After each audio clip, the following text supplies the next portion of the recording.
మా బుడ్డోడికి మళ్ళీ ఫీవర్ వచ్చిందండి. ఈసారి చాలా భయపడిపోయాను. మా బుడ్డోడు చాలా ఏడ్చాడు. ఎందుకో చెప్తా. డాక్టర్ బ్లడ్ చెకప్ రాయిచ్చారండి. దాంతో నర్స్ దగ్గరికి వెళ్తే తనేమో బాబుని ఇక్కడ కూర్చోబెట్టండి అని డోర్ వేసి లాక్ చేసేసింది. పేరెంట్స్ నాట్ అలౌడ్ అని. వాడేమో లోపల కేకలేస్తుంటే నేనేమో బయట ఏడుస్తున్నా. అసలు మన ఊర్లో నర్సులు ఎందుకు ఇంత వరస్ట్ గా ఉంటారో అస్సలు అర్థం కాదు. ఈ విషయం పైన నేను డాక్టర్తో కూడా గొడవ పడ్డాను.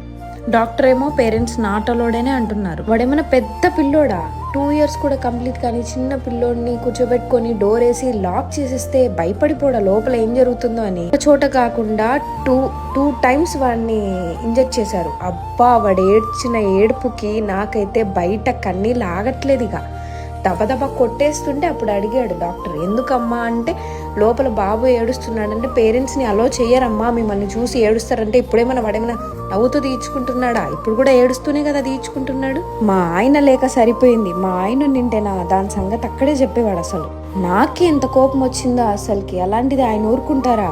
వెంటనే కాల్ చేసి చెప్తే ఇంకా ఫస్ట్ నువ్వు అక్కడి నుంచి వచ్చే అని చెప్పేశారు. ఇంక బాబుని తీసుకొని ఇంటికి వచ్చేసి తర్వాత రిపోర్ట్స్కి వెళ్ళా. రిపోర్ట్స్లో ఏమో బ్లడ్ ఇన్ఫెక్షన్ ఉంది, 3 days ఇంజెక్షన్స్ యూజ్ చేయాలి అని చెప్పారు. ఇక్కడ మాకు ఓపీస్ ఎక్కువ ఉన్నాయి, అడ్మిట్ చేసుకోమంటే మీరు అడ్మిట్ అవ్వండి అని అంటారేమో. అక్కడ అడ్మిట్ అవ్వకూడదని ఫిక్స్ అయ్యే వెళ్ళాను నేను అక్కడికి. మా ఆయనకు తెలిసిన డాక్టర్ ప్రొద్దుటూరులో ఉంటే తను చిల్డ్రన్స్ డాక్టర్కి రిఫర్ చేస్తే అక్కడికి వెళ్ళి అడ్మిట్ అయ్యాం.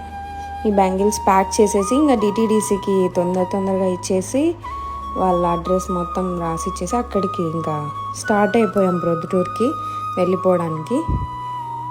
పోత్ చూసి అంత డేంజర్ ఏం లేదు, జస్ట్ బ్లడ్ ఇన్ఫెక్షనే, తగ్గడానికి 3 days ఇంజెక్షన్స్ అంతే అని చెప్పారు. దాంతో ఇంకా తొందరగా వెళ్ళిపోయి అక్కడే ఇంకా అడ్మిషన్ స్టార్ట్ అయిపోయింది. అది పెట్టేటప్పుడు ఏడ్చాడు, ఆ క్యాన్లను చూసుకొని ఏడుస్తున్నాడు.